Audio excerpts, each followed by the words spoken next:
আসবে পরের খবরে। কলকাতার পর এবার গঙ্গাসাগর, সেখানে দেখা গিয়েছে ড্রোন। দু দফাতে 5টি ড্রোন দেখা গিয়েছে।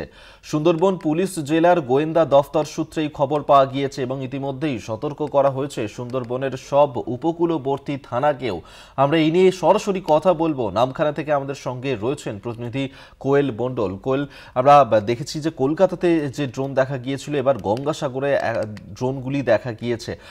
এই ড্রোনগুলো কোথা থেকে এসেছে, কারা পাঠিয়েছে, এখনো পর্যন্ত এই নিয়ে বিস্তারিত তথ্য কিছু পাওয়া গিয়েছে?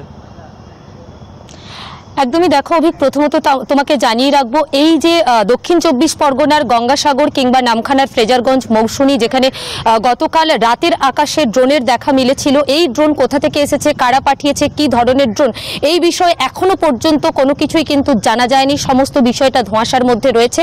তবে রাতের আকাশে এই দক্ষিণ 24 পরগনার প্রত্যন্ত সুন্দরবনের উপকূলীয় এলাকায় আচমকা ড্রোনের দেখা মেলায় রীতিমতন আতঙ্কিত হয়ে পড়েছেন গঙ্গাসাগর, নামখানা এবং ফ্রেজারগঞ্জ মৌসুমী বাসিন্দারা। কারণ বর্তমান যে দেশের পরিস্থিতি, সেই পরিস্থিতির উপর এলাকার মানুষের মনের মধ্যে কিন্তু একটা আশঙ্কা তৈরি হয়েছে।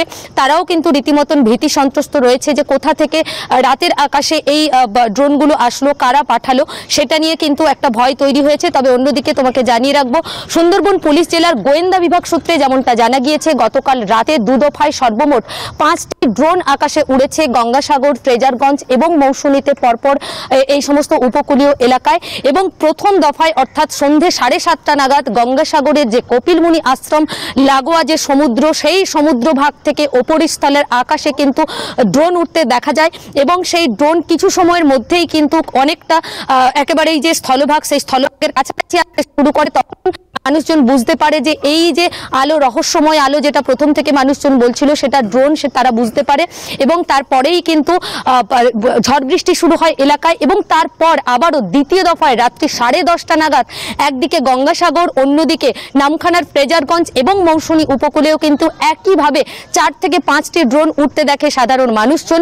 ইতিমধ্যেই রাতের আকাশে ড্রোন ওড়ার ঘটনার কথা স্বীকার করেছেন সুন্দরবন পুলিশ জেলার পুলিশ সুপার শ্রী কোটেশ্বর রাও। তিনি যেমনটা জানিয়েছেন যে এই ঘটনা সত্যি, তবে কোথা থেকে ড্রোন আসলো, কারা পাঠিয়েছে, কি ধরনের ড্রোন, সেটা এখনো পর্যন্ত স্পষ্ট নয়। সমগ্র বিষয়টি উপকূলরক্ষী বাহিনী এবং নৌবাহিনীর নজরে আনা হয়েছে। অন্যদিকে সুন্দরবনের প্রত্যেকটি উপকূলীয় থানাকে সতর্ক করা হয়েছে। বলা হয়েছে যে আকাশপথে এবং জলপথে যদি সন্দেহভাজন কিছু দেখা যায়, তৎক্ষণাৎ যাতে সুন্দরবন পুলিশ জেলার পুলিশ সুপারের অফিসে বিষয়টি জানানো হয়, যোগাযোগ করানো হয়। আপাতত ধন্যবাদ কোয়েল তোমাকে। এতক্ষণ সরাসরি নামখানা থেকে আমাদের সঙ্গে ছিলেন প্রতিনিধি কোয়েল মণ্ডল।